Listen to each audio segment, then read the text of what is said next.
नमस्कार। कार्यक्रम अलग धारमा यहाँलाई हामी हार्दिक स्वागत र सन्तोष। आज हामी दोस्रो अन्तर्राष्ट्रिय विमानस्थलको बहसमा केन्द्रित भएका छौँ। तलागौँ आजको प्रस्तुतितर्फ।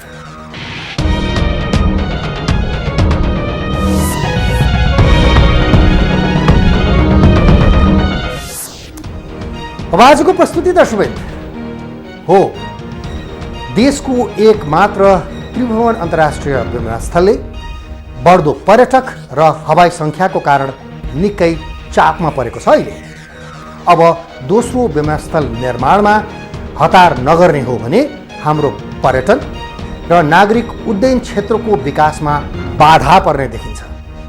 कहाँ बनाउने त अब दोस्रो अन्तर्राष्ट्रिय विमानस्थल? बारा जिल्लाको जितपुर सिमारा उपमहानगरपालिका स्थित निजगढमा प्रस्ताव गरिएको अन्तर्राष्ट्रिय विमानस्थल उपयोगी छ कि छैन, अहिले हामी यिनै बहसमा अल्मलिएका छौँ।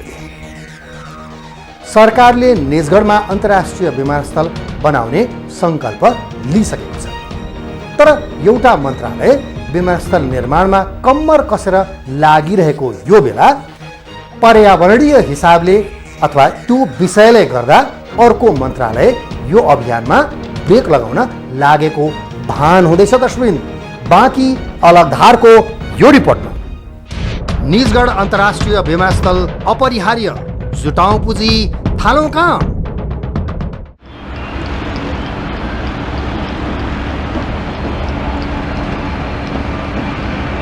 काठमाडौँमा अवस्थित देशको एकमात्र त्रिभुवन अन्तर्राष्ट्रिय विमानस्थल हवाई चापमा परेको छ। चाप कम गर्न अन्तर्राष्ट्रिय विमानस्थलको विकल्पहरू खोज्दै जाने क्रममा अहिले बारा जिल्लाको निजगढ विमानस्थल बनाउन प्रस्ताव गरिएको छ। निजगढ अन्तर्राष्ट्रिय विमानस्थलको प्रस्ताव अहिले चर्चा र विवादको भुमरीमा परेको छ।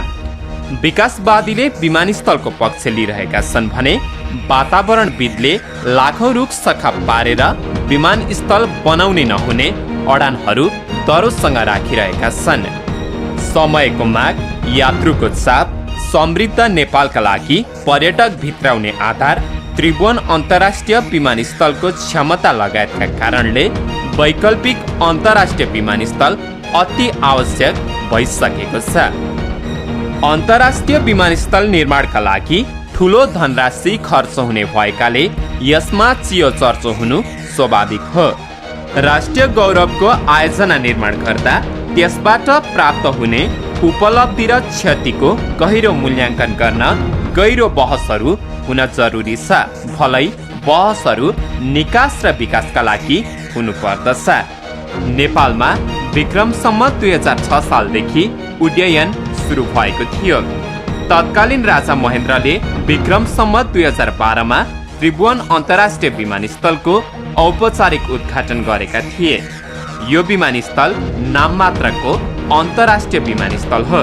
विज्ञहरू प्राविधिक दृष्टिले यसलाई अन्तर्राष्ट्रिय विमानस्थलको मान्यता दिन सहज ठान्दैनन्। त्रिभुवन अन्तर्राष्ट्रिय विमानस्थलमा अन्तर्राष्ट्रिय टर्मिनल भवन, करिब 500 देखि 600 जना यात्रु प्रति घण्टा थेग्ने गरी निर्माण गरिएको विमानस्थल अहिले कयौं गुणा यात्रु चापका कारण भार थेग्नै नसक्ने अवस्थामा पुगिसकेको छ। समयको माग अनुसार अर्को अन्तर्राष्ट्रिय विमानस्थल बनाउने कि वातावरणीय क्षतिको विषय उठान गरेर पर्यटन विकास नगरी यथास्थितिमा राख्ने प्रश्न जन्मिएको छ। अहिले 3वटा अन्तर्राष्ट्रिय विमानस्थल भनेको छौँ, ती ठिकठाकका अन्तर्राष्ट्रिय विमानस्थल होइनन्। त्यो हिसाबले भन्दा त नेपालमा साँच्चीकैको पूर्ण क्षमताको अन्तर्राष्ट्रिय विमानस्थल नै थिएन र त्यो हिसाबले त्यो एउटा हाम्रो त्यो पूर्वाधार राष्ट्रिय महत्त्वको हिसाबले पनि विकासको हिसाबले पनि सबैको हिसाबले त्यो अनिवार्य नै हो। अब त्यो ठाउँमा किन भयो भन्ने कुरा यो फेरि हचुवाको भरमा कुनै राजनीतिक डिसिजनले भएको होइन। यसको लामो चाहिने प्राविधिक अध्ययन र त्यसका अन्तर्राष्ट्रिय विमानस्थल कहाँ हुने भन्ने कुरा, त्यो स्थान ठाउँ छान्ने कुरामा पनि त्यो थोरै त्यसको जटिल विश्लेषण हुन्छ। त्यसका ठाउँहरू, त्यसको एयर रुटहरू, एयर स्पेसहरू कति छ, सुरक्षाको हिसाबले वरिपरिको भू अवस्थिति कस्तो छ, डाँडाकाँडा सबै कुरालाई विचार गरेर नै त्यो नेपालभित्र हुनुपर्ने सबैभन्दा उपयुक्त स्थान नै त्यो छानिएको। अहिले पोखरा र भैरहवामा विमानस्थल निर्माण भइरहेका छन्। प्राविधिक दृष्टिले ती दुई भन्दा 2051 सालमै प्रस्ताव गरिएको निजगढ विमानस्थल नै अन्तर्राष्ट्रिय स्तरको रहेको विज्ञहरू बताउँछन्। यो फिजिबिलिटीको समस्या छैन। अब अहिले इट्स टु लेट भन्नु पर्यो अहिले आएर फिजिबिलिटीको कुरा, किनभने यो 20 वर्ष अगाडि 1995 मा पूर्व सम्भाव्यता अध्ययन भएको, 1997 मा सम्भाव्यता अध्ययन भएको र तीबाट चाहिँ आइडेन्टिफाई भइसक्यो कि यो एयरपोर्ट हामीलाई चाहिँ नि एउटा त्रिभुवन अन्तर्राष्ट्रिय विमानस्थलको क्यापेसिटी लाग्छ, नागेर एउटा फुल फ्लेज हाम्रो टुरिज्म बढाउनको लागि एउटा चाहिँ यस्तो विभिन्न समस्या नभएको, सेफ्टीलाई असर नपर्ने, टुरिस्ट ठुल्ठुलो जहाजहरू टाढा आउन सक्ने त्यस्तो किसिमको हामीले एयरपोर्ट चाहिएको थियो। कहाँ बनाउने भनेर हवाई विभागले त्यो बेला अध्ययन गरेर 1997 फिजिबिलिटी सबै गरिसकेको र त्यसपछि विभिन्न सरकारको चाहिँ विभिन्न काम सरकारले प्रायोरिटी प्रोजेक्टमा राख्यो। यो बेला बेला चाहिँ जग्गा अधिग्रहण के भएर बजेट पनि राख्ने गरेको छ सरकारले चाहिँ यसको 4 किल्ला पनि गजेट प्रकाशित गरेर तोकिसक्यो भनेपछि अब यो बनाउन फिजिबल छ कि छैन भने त प्रश्नै छैन। नेपाल सरकारले 2064 सालमा निजगढमा दोस्रो अन्तर्राष्ट्रिय विमानस्थल निर्माणका लागि निर्णय गरेको थियो। वन तथा वातावरण मन्त्रालयले 2075 साल जेठ 9 गते वातावरणीय प्रभाव मूल्याङ्कन प्रतिवेदन EIA समेत स्वीकृत गरिसकेको छ। विमानस्थल निर्माणको प्रयास स्वरूप सन् 2011 मा Korean company landmark worldwide LMW ले दोस्रो अन्तर्राष्ट्रिय विमानस्थल SIA को विस्तृत सम्भाव्यता अध्ययन गरी प्रतिवेदन समेत बुझाएको छ। प्रतिवेदनले विमानस्थल निर्माण गर्न आवश्यक 1,21 अर्ब रुपैयाँ पुँजीको फेयरिस्त सहित निजगढलाई नै दोस्रो अन्तर्राष्ट्रिय विमानस्थलका लागि उपयुक्त स्थान ठहराएको छ। त्रिभुवन अन्तर्राष्ट्रिय विमानस्थल निर्माणाधीन भैरवा र पोखरा विमानस्थल जुन अहिले निर्माण भइरहेको छ, यद्यपि तिनले आफ्नै सीमितता भएको कारणले सबैभन्दा उपयुक्त चाहिने त्यही निजगढ अन्तर्राष्ट्रिय विमानस्थल नै हो। अब यो चाहिँ के छ भने इकाओद्वारा निर्धारित क्याटेगोरी 4 या फुल फ्लेजमा निर्माण यो विमानस्थल भयो भने सबै किसिमका जहाजहरू चाहिँ अवतरण र उडान गर्न सकिन्छ भन्ने छ। अहिले भनिहालेँ एसियाकै ट्रान्जिट हबको रूपमा 3वटा धावन मार्ग र सहरीकरण समेतलाई ख्याल गर्दा 8045.79 हेक्टर जग्गा अधिग्रहण गर्नुपर्ने हुन्छ। प्रस्ताव अनुसार यो विमानस्थल 3 चरणमा निर्माण गर्नुपर्दछ। पहिलो चरणमा करिब 2594 हेक्टर, दोस्रो चरणमा 2086 हेक्टर र तेस्रो चरणमा 2150 हेक्टर जग्गा अधिग्रहण गर्ने सरकारी योजना रहेको छ। यो निर्विकल्प, यसको कुनै विकल्प पनि छैन। यसको हामीले नबनाइकन हामीलाई सुख पनि छैन। नबनाइकन किन सुख छैन भनेदेखि काठमाडौँ एयरपोर्टको ट्राफिक अहिले करिब 6 मिलियन प्यासेन्जर मुभमेन्ट छ अलिकति बढी होला डोमेस्टिक र इन्टरनेसनल गरेर। अब यो सेचुरेटेड भइसक्यो सेफ्टीको हिसाबले। तपाईँले दिनमा 550 एउटा फ्लाइटसम्म ह्यान्डल गर्नु परेको छ। हेर्नुहोस्, तपाईँ हिसाब गर्नुहोस् अपरेटिङ घन्टा कति। अब यो डोमेस्टिक फ्लाइट त राति चल्दैन, त्यो अपरेटिङ हिसाब गर्नु भनेदेखि त यो त तपाईँको हरेक 2 मिनटमा एउटा चाहिँ नि फ्लाइट ह्यान्डल गर्ने पर्ने अवस्था पुगेको छ। कति अब एयर स्पेस न्यारो छ है एउटा त्यो। अब तपाईँले हाम्रो मुख्य उद्देश्य नेपालले सधैँ भनेर हिँडेको नेपालको लोकेसनदेखि लिएर सबै हिसाबले गर्दाखेरि चाहिँ हामी कहाँ पर्यटनको सम्भावना एकदमै धेरै छ। टुरिज्म नै हाम्रो एउटा महत्त्वपूर्ण revenue important part of income हुन्छ भनेको छ भनेदेखि त्यो टुरिस्ट आउन सक्ने एयरपोर्ट बनाउनु पऱ्यो नि। अब अहिले यो यतिमै सेचुरेट भइसक्यो। अहिले त हाम्रो चाहिँ नि 8-9 लाख हो टुरिस्ट आएको, 1 मिलियन हुनु टुरिस्ट मात्रै। त्यसलाई प्यासेन्जर मुभमेन्टको हिसाबले गर्दाखेरि चाहिँ नि त्यो 6-7 मिलियन पुगेको चाहिँ नि डोमेस्टिक प्यासेन्जर चाहिँ 2 मिलियन जति होला होइन। त्यो गरेर देखिया तर टुरिस्ट आएको त्यति मात्रै हो नि। भनेपछि टुरिस्ट नै बढाउनको लागि त टुरिस्ट आउन सक्ने एयरपोर्ट चाहियो। एयरपोर्टकै केस हुँदाखेरि जहाँ जतिमा निर्माण हुन्छ त्यसपछि त्यो निर्माण हुने भन्दा वरिपरिको अलिकति फराकिलो जग्गा उनीहरूले रिजर्भको लागि राख्छ। त्यो स्वामित्व चाहिँ एयरपोर्टकै स्वामित्वमा हुन्छ। त्यो थोरै चाहिँ तपाईँको सेफ्टी सेक्युरिटीको कारणले पनि हुन्छ। र अर्को कारण के हुन्छ भने एयरपोर्टको अन्तर्राष्ट्रिय अभ्यास नै हेर्नुभयो भने जस्तो हङकङकै एयरपोर्ट पहिला 2वटा रनवेको त्यहाँ भन्यो, अहिले तेस्रो रनवेको लागि तपाईँको चाहिँ अरबौँ डलर खर्च गरेर समुद्र पुगेर विस्तार गर्दैछ। सिङ्गापुरको एयरपोर्ट विस्तार हुँदैछ।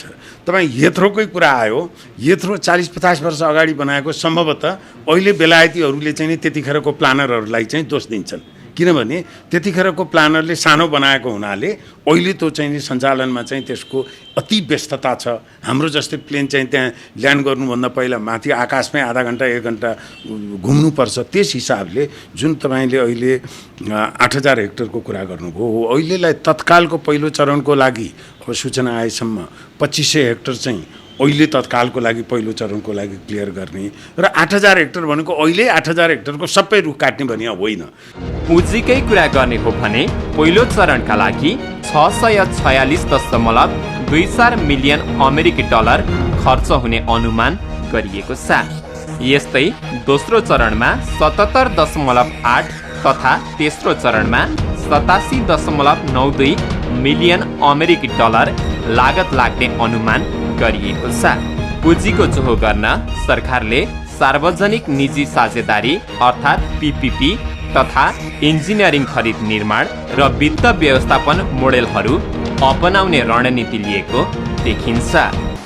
EIA स्वीकृति भइसकेपछि नेपाल सरकार पर्यटन मन्त्रालयबाट वन मन्त्रालयमा त्यो रुखहरू कटानको लागि आदेश प्राप्त गर्नको लागि चाहिँ पत्राचार भएको छ।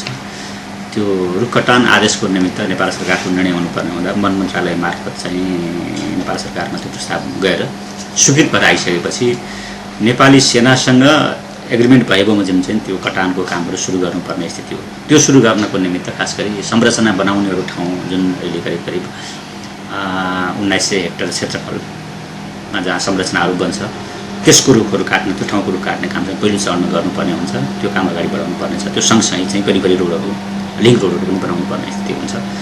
सन् 2020लाई पर्यटक वर्षको रूपमा मनाउने तयारी गरिरहँदाको सन्दर्भमा नेपालमा बढीभन्दा बढी पर्यटक भित्राउन निजगढ विमानस्थल निर्विकल्प छ।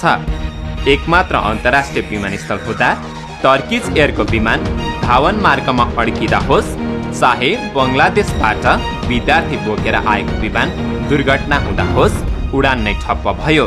फेरि त्यही चक्र दोहोरिरहन्छ। अब एकैछिन छोटो विश्रामपछि बन्न लागेको निजगढको दोस्रो अन्तर्राष्ट्रिय विमानस्थलको विषयमा हामी पुनः उपस्थित हुनेछौँ, तर एकैछिनको यो छोटो विश्रामपछि।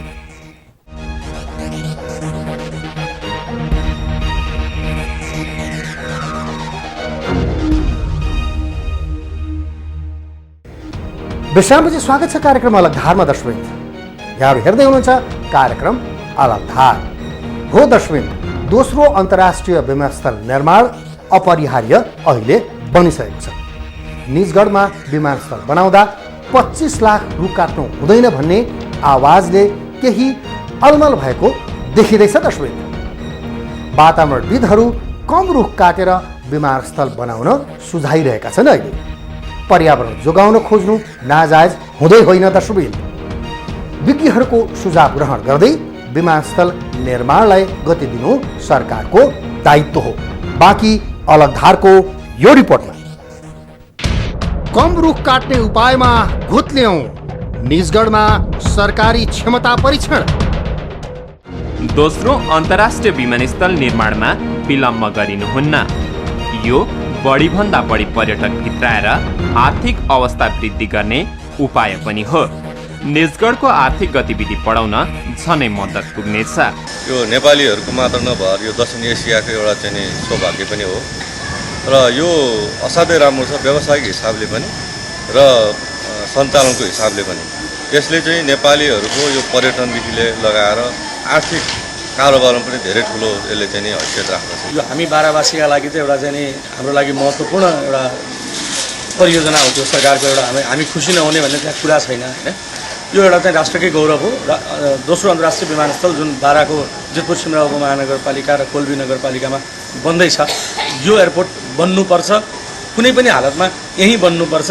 र अब समग्र बाराबासी मात्रै खुसी होइन, यो देशकै एउटा पहिचानको पनि कुरा हो।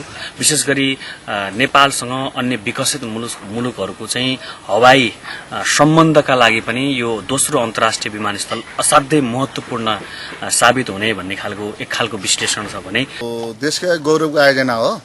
गौरवको आयोजना भएको नाताले सिमरामा यो बारा जिल्लामा बन्नु एकदमै राम्रो उत्साहजनक कुरा हो। र यो पर्यावरण वातावरण सम्बन्धी कुराहरू पनि होला, अब जङ्गल सम्बन्धी कुराहरू पनि होला। विकास सँगसँगै विनाश पनि हुन्छ। पूर्व मेचीदेखि पश्चिम महाकालीको सेन्ट्रल पोइन्टमा बन्दैछ ताकि तपाईँको पूर्व मेचीदेखि पश्चिम महाकालीका सबै जनताहरूले चाहिँ नि मिड पोइन्टमा सुविधा पाउन गइरहेका छन्। नाममा सयौं वर्षदेखि हामीले कमाएको प्राकृतिक सुन्दरतालाई नै विनाश हुने गरी चाहिँ विकास नगरियोस् भन्ने मेरो चाहना हो। स्थानीयको यो उत्साह मारिनुहुन्न। भलै विमानस्थल बनाउँदा 25 लाख रुख काट्नु हुँदैन भन्ने आवाज एकातिर छँदैछ। हो, यहाँ अन्तर्राष्ट्रिय विमानस्थल बनाउने क्रममा 3 चरणमा गरेर 24,50,800 साना तथा ठुला रुख काटिने नागरिक उड्डयन प्राधिकरण बताउँछ। वातावरणविदहरू भने कम रुख काटेर विमानस्थल बनाउन सुझाइरहेका छन्। पर्यावरण जोगाउन खोज्नु नाजायज होइन। विज्ञको सुझाव ग्रहण गर्दै विमानस्थल निर्माणलाई गति दिनु सरकारको दायित्व हो। चान्सले फर्चुनेटली निजगढ यस्तो लोकेसन छ कि पूर्वबाट प्लेन पनि हाम्रो क्रुजिङ लेभलमा छिरेर हाम्रो एरिया ओर्लिन सक्ने, पश्चिमबाट पनि हाम्रो एरिया ओर्लिन सक्ने, काठमाडौँबाट पनि तपाईँले म्याप हेर्ने हो भने सर्टेज नै देखिन्छ। झन्डै एरियल हिसाबले पनि लाइन ताने आएको छ। र यस्तो मिलेको र फेरि जमिन चाहिँ नि सरकारी जमिन हो। यो चाहिँ नि निजी जमिन अधिकार यत्रो अधिकार गर्न धेरै ठुलो समस्या हुन्थ्यो। र वनको कुरा गर्ने हो भने यो नेसनल पार्कभित्र पनि पर्दैन। चितवन नेसनल पार्क पनि धेरै टाढा छ। भनेपछि हरेक हिसाबले मिलेको हाम्रो त्यो चिठा परे हो यो लोकेसन है। अब यस्तो मौका चाहिँ हामीले अहिले गुमायौँ र बनाउन सकेनौँ। सरकारहरूले चाहिँ नि विभिन्न यस्ता चाहिँ व्यवधानहरूको कुरा ल्याएर यो बनाउन सकेन भनेदेखि अब 20-25-30 तपाईँ हेर्नु होला, यस्तै किसिमले नियन्त्रण गर्न नसक्ने हो भनेदेखि यस्तो इकोनोमिक एक्टिभिटी बढाउने, इकोनोमिक इन्जिनको हिसाबले काम गर्न सक्ने नगर्नु भने यो त 25-30-40 वर्षपछि त त्यो जङ्गल त आफै मासेर जान्छ नि, जनताको इन्क्रोचमेन्ट भएर सखाप हुन्छ। त्रिभुवन अन्तर्राष्ट्रिय विमानस्थलमा सम्भव नहुने 3वटा धावन मार्ग यहाँ बन्न सक्यो भने नेपाल अन्य देशका लागि हवाई ट्रान्जिट बन्न सक्छ, जुन सुखद संयोग हुनेछ। सकारात्मक नकारात्मक विकास निर्माण सम्बन्धी काम अगाडि बढाउँदा त पक्कै पनि सकारात्मक नकारात्मक कुराहरू आइरहन्छ होइन। त्यो चाहिँ नि अब कस्तो भने हामी नेपाल नागरिक उड्डयन र नेपाल सरकार यो वातावरण संरक्षण त अति संवेदनशील भएको कारणले सकेसम्म न्यून हामीले त्यति नै रुख काट्ने भने तापनि त्योभन्दा न्यून पनि हुन सक्छ। प्रस्तावित विमानस्थलमा अहिले खोला नियन्त्रण र सिमानामा तारबार लगाउने काम भइरहेको छ। विमानस्थल बनाउनुपर्छ। अब विमानस्थल बनाउँदाखेरि अलिकति पनि केही पनि क्षति नगरेर, कुनै पनि क्षति नबेहोरेर हामी ठुलो उपलब्धि हासिल गर्ने कुराको त अपेक्षा गर्न सक्दैनौँ। केही न केही क्षति त हुन्छ नै हुन्छ। तर त्यो क्षतिलाई सकेसम्म कसरी न्यून गर्न सकिन्छ, न्यूनतम क्षतिमा कसरी त्यसलाई हाम्रा उपलब्धि हासिल गर्न सकिन्छ, निर्णय लागू गर्न सकिन्छ भन्ने बारेमा सोच्ने कुरा मात्र हो। विमानस्थलमा अर्को समस्याको रूपमा टागिया बस्तीमा 1494 घर परिवार बसोबास गरिरहेका छन्। उनीहरूलाई कहाँ कसरी व्यवस्थापन गर्ने भन्ने विषय अर्को महत्त्वपूर्ण विषय बनिरहेको छ। हाम्रो पूर्वाधार विकास र वातावरणलाई सन्तुलित हुनैपर्छ। वातावरणको कुरालाई निगेट गरेर पूर्वाधार मात्रै अथवा पूर्वाधारको पुरै छोडेर चाहिँ वातावरण मात्रै भन्ने यो दुई किसिमको जुन चाहिँ दुईटै अतिवादी त्यो सोचले त्यसले हाम्रो चाहिँ तपाईँको विकासको कुरो अथवा संरक्षणको कुरा पनि त्यो हामी निष्कर्षमा पुग्न सक्दैनौँ। तर महत्त्वपूर्ण कुरा के हो भने त्यो सन्तुलन खोज्दाखेरि हाम्रो राष्ट्रिय स्वार्थ र हाम्रो चाहिँ विकासको सपना र सोच त्यसलाई सम्बोधन हुने गरी कसरी त्यो सोच्ने भन्ने कुरा हो। र यसमा एउटा कमजोरी के हो भने हाम्रो राजनीतिक तहको पनि र सरकारको पनि त्यो कुराहरूलाई जनस्तरले बुझ्ने गरेर त्यसमा चाहिँ नि सम्प्रेषण हुन नसकेको कुरा चाहिँ सही हो। र जुन कुरो यहाँ अब हामी चाहिँ नि त्यो अहिले अखबारको मात्रै कुराहरू र चर्चामा भएकै कुराहरू पढ्दाखेरि चाहिँ नि जुन किसिमको एउटा त्यसले इम्प्रेसन दिन्छ होइन, वातावरण बनाम चाहिँ तपाईँको पूर्वाधार अथवा यो आयोजना हुने हो कि होइन भन्ने किसिमको जुन त्यो त्यसरी यो चाहिँ बहस अनावश्यक रूपमा त्यसरी तपाईँको एउटा विरोध अर्कोमा जानुको कारणमा चाहिँ एउटा सरकारले पारदर्शी रूपमा यो योजनाको महत्त्व, अब यो योजनाको तपाईँको दीर्घकालीन महत्त्व र अहिलेको सोच के हो भन्ने कुरा पारदर्शी रूपमा जनस्तरसम्ममा सूचना सम्प्रेषण समस्या छ र त समाधान खोज्नुपर्ने दायित्व पनि छ। सरकारले समस्या सुल्झाउँदै लानुपर्दछ। नेपाललाई आर्थिक रूपमा समृद्ध बनाउने क्रममा यस्तै आउने अनेकन चुनौती सुल्झाएर मात्र लक्ष्य प्राप्त हुन सक्दछ। सरकारको क्षमताको परीक्षण यही विमानस्थलबाट हुन सक्दछ।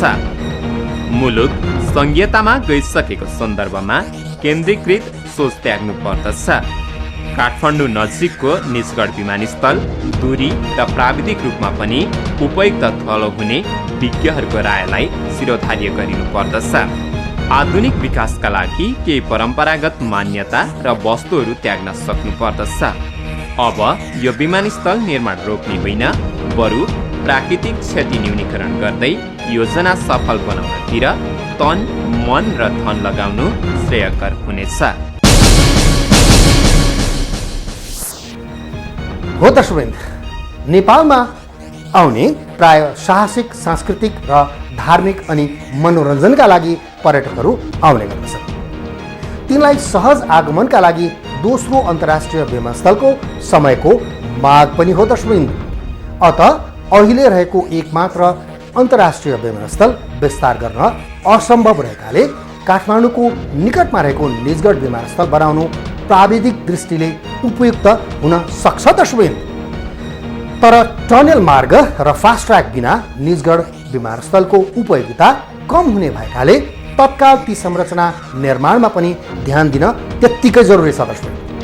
रुख त रोप्न सकिन्छ, तर विमानस्थलको निर्माण पटक पटक हुन सक्दैन दर्शकवृन्द। तसर्थ अब बहस होइन, काममै उत्रिनुको विकल्प छैन दर्शकवृन्द। यो थियो अलगधारको लागि हाम्रा सहकर्मी निजगढबाट प्रकाश लम्सालको सहयोगमा हाम्रा सहकर्मी रोमन आचार्यले तयार पारेका हुन्। यदि अलगधारलाई कुनै नयाँ सूचना, घटना, रोचक तथ्यहरू छन्, जानकारीहरू छन् भने यहाँहरूले हामीलाई दिन सक्नुहुन्छ। त्यसका लागि 400653 छ हाम्रो कार्यालयको टेलिफोन नम्बर, जसमा यहाँहरूले कार्यालय समयमा बिदाको दिन बाहेक सम्पर्क गर्न सक्नुहुनेछ। यदि मोबाइलमा सोझै सम्पर्क गर्न चाहनुहुन्छ भने हाम्रो मोबाइल नम्बर हो 9802002006। यदि यहाँहरू हामीलाई इमेल गर्न चाहनुहुन्छ भने हाम्रो इमेल एड्रेस हो alagdhar@imagechannels.com दर्शकवृन्द। हामीलाई यहाँहरूले ट्विटर र फेसबुकमा पनि फलो गर्न सक्नुहुन्छ। हस् त, आजको अलगधारको प्रस्तुति यति नै। अलगधारको सम्पूर्णलाई बिदा दिनुहोस्। नमस्ते।